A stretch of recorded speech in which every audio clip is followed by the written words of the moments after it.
Yeah, I could use some advice. Now that's the right key, but it won't turn in the lock. That's a cheap stack-on toolbox. In fact, that's even cheaper yet, because the bottom, the top box I paid full price for, but the bottom box was dented. I told him I only wanted the bottom box, and store manager called me up later in the day and made me an offer I couldn't refuse. But no, it was opening last year, and you can hear the, I don't know, maybe if I push in on all the drawers, knock the key out. Anyhow, I'll revisit that later, but I gotta look for the, yep, I stamped, here in case I stamped a B on it, so I know it's the bottom box. Maybe, I just don't want to twist the key off. I kind of wanted to revisit an earlier video I'd done, the 3-tine fork. Now when you stacked hay piles outside, and we didn't do it much, but we did do it, when you stacked a hay pile outside, and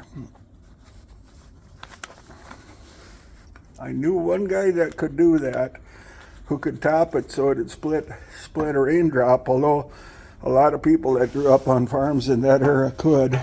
Oh, we're thawing out there right now, but we're getting ready for the next one. They're talking 8 to 18 inches. Now they would stack it so that it would split a raindrop. And I when I talked about that the other day, I didn't speak, afterthought. I thought I could have done a better job.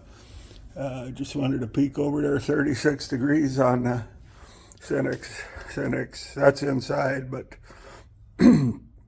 when you were up on top and you were done, excuse me, or it was a dinner bell or something like that, you'd pick these up and you'd pitch them as far as you could from the pile.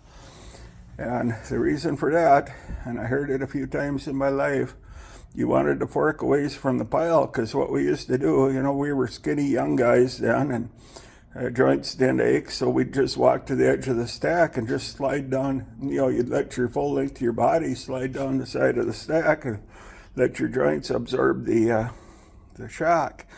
I think I could still do it, but I know I'd regret it later.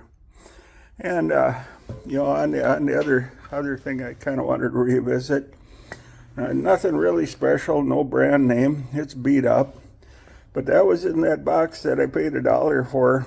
Came with the and you can tell somebody's filed on the tip, probably me, I don't remember, but I do kind of enjoy that whole wood screwdriver. It's got a thick handle, slotted screwdriver. I use it now and then. You can tell somebody's been on it with a channel ox or a pipe wrench or something at one time. And I could sand it down, but I won't. I like the feel of it. You kind of wonder what the original use was. In fact, it's not even that well made. If you look at the point, it's a little bit off-centered. There again, I could take a file and touch it off, but you can tell this side is ground back further than this side. I just thought that was neat, but I would take any advice on that toolbox lock. I really don't want to twist off the